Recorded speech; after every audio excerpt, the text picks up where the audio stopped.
All is quiet on the Western Circular. Time to go over latest Wilma Archer album, A Western Circular. Nice. Wilma Archer, aka Will Archer, also known as Slime, is an English record producer. Back in 2015, he released an album Company as Slime, as well as an album called Bird back in 2019 with Pyramid Vitra as Wilma Vitra.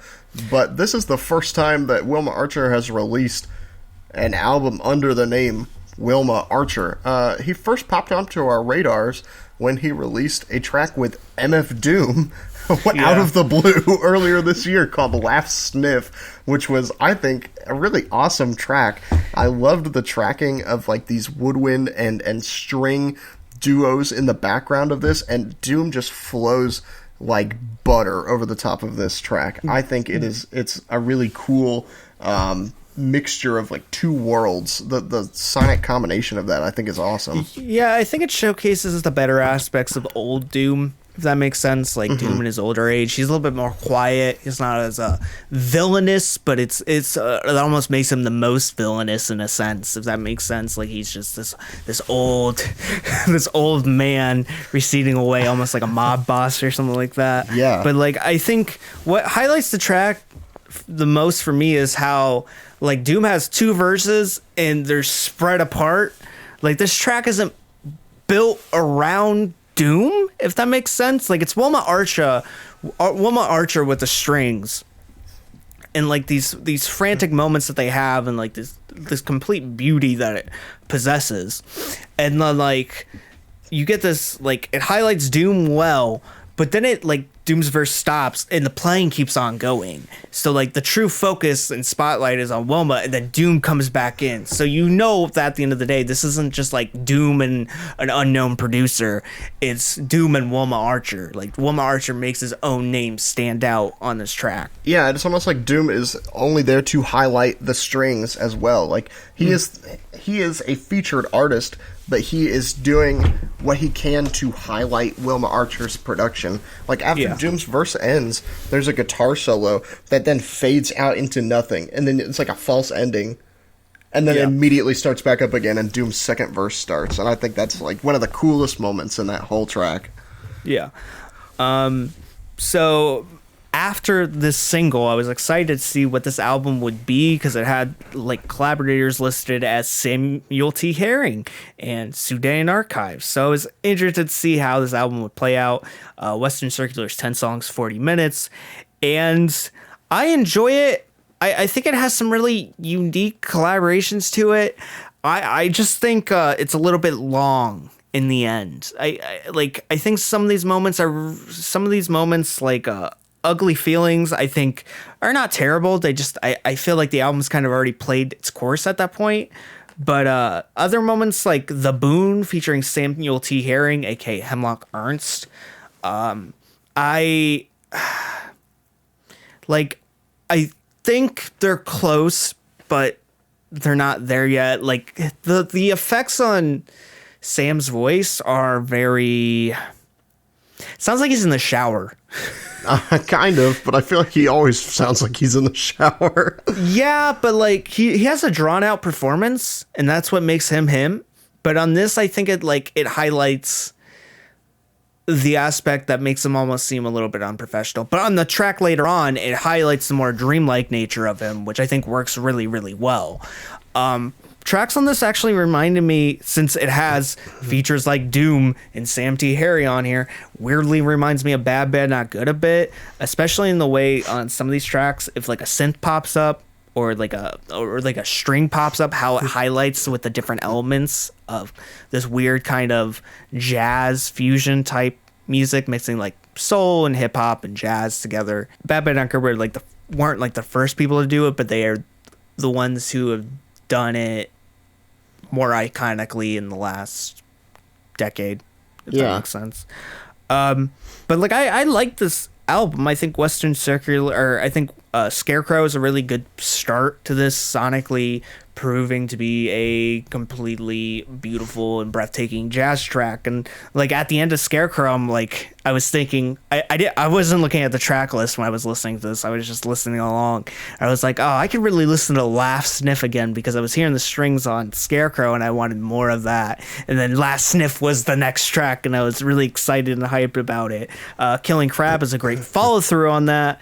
I love the horns at the end of Cheater. Like, this track is building up slowly, and at the end you just get these horns flourishing over top of each other, and it's completely like brilliant. And then you get Sudan Archives in the mix, and it just works sonically brilliantly. Like, it's just this bright moment that catches you by surprise, and I really like that track for that. It's like some of the aspects that I like of Sudan Archives, like the brightness to some of the music is I think what highlights it, or some of the spontaneity that makes it interesting. I think Cheater really emphasizes that. Decades featuring Sam T. Herring and Laura Groves. Laura Groves and Sam T. Herring pair up beautifully. Like, their duet it works. Their collaboration fills out. Like, they fill out each other's verses. It works. Like, that collaboration makes sense. Vocal palette on it is very nice and flattering. Like, they work well together. But like Ugly Feelings and Worst Off West, I feel like Worst Off West is only like 30 seconds, but Ugly Feelings, I feel like it goes on for a bit too long for my take, and I think this album kind of already ended. Yeah, I would agree that sometimes it feels like it's just Ugly Feelings again is kind of just like a filler track to almost. Yeah. I feel like it almost like gets us back on track from what the album was creating at the very beginning of the. At the very beginning of the album, like just purely instrumental music, and when we started to get into more like features, I think it wanted to reestablish itself as an instrumental like album, I guess. Yeah. But I don't know. I would agree with like a lot of the points that you made. Western Circular, I think, is like an awesome intro going into Scarecrow. It reminds me a lot of Smetana's Die Moldau, if for any classical music fans out there. I love the way that it just like builds up. It uses like a lot of I don't know. This almost reminds me of like a celebration of all Western music, like of just Western music as a whole, especially the first two tracks. Doom's track. That would explain the title. Yes, that's kind of what I thought of. Okay. That's kind of what I thought of. Doom's track we've already talked about. Killing Crab, I think, is a really awesome moment going into Sam T. Herring's first appearance, which I agree, like some of the mixing is kind of weird on there, but I still think there's like some novelty to hearing him like moaning over the top of this like strings on underneath him. I think is a lot more grandiose than we're giving it credit for. Yeah, I really like that track. Sedan Archives like is used as a purely instrumental, like her voice is being used as just another instrument, as we talked about, like with Doom's feature. She's only there to boost the instrumental behind her. Cures and Wounds, I think, is a really cool part. At the very end, I feel like it almost interpolates Kashmir by Bad Bad Not Good. I was thinking about that, but I wasn't. It's in the same key and everything. I think they might add like one or two more notes that might separate it a little bit. But I've heard as well. I'm pretty sure that Wilma Archer has worked with Bad Bad Not Good before. Okay.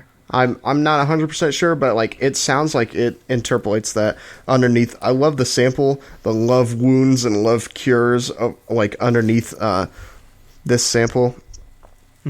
Decades, I think that Laura and Samuel T. Herring work awesome together. She is like, they're only there to boost each other up, and their voices intertwine so well.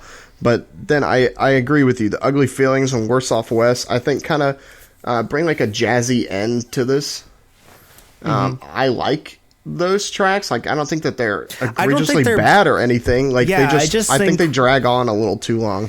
I think we just kind of been there, and it's just like, well, like Decades is like new material, and then like we go back to Ugly Feelings again. It's like you said, we're almost circling back to where we started, which could be what the album's trying to do. I just think as a listener, I don't know. I think the album's already run its course. So like sonically, the idea it's probably trying to present it could be really interesting, but I just think just listening to it doesn't have that same effect, I guess. Yeah, I really liked taking the notion of like an instrumental album. This almost reminds me of like a modern day like concerto or like string quartet or something, like modern day like chamber music, but not in the way that we would say like chamber pop. It's almost like actual strings, like actual instruments and like woodwinds and strings underneath some of these modern day like collaborators, and I think that all they do is just boost this instrumental music. It's only there like for the benefit of another instrument added to the texture. I feel like the music is never there to lift up the featured artist. The featured artist is there to lift up the production by Wilma Archer. And I think that's a really cool skill that he has. Which is how curation's supposed to be. The featured artist is only supposed to be featured. You're supposed to be the star. Sure. It doesn't always fall like that, that's for sure. Yeah. I enjoyed this nonetheless. Keep in mind those scores are futile and meaningless. Right now I think this is 7+. I'm going to give it an 8. I really like this. Okay. Do you think it's a central project? I do. But yeah, I still enjoyed this album. I think Wilma Archer had a decent amount of good curation with a couple flops I really didn't care for on this, but I think for the most part he highlights himself as a curator and as a performer really, really well.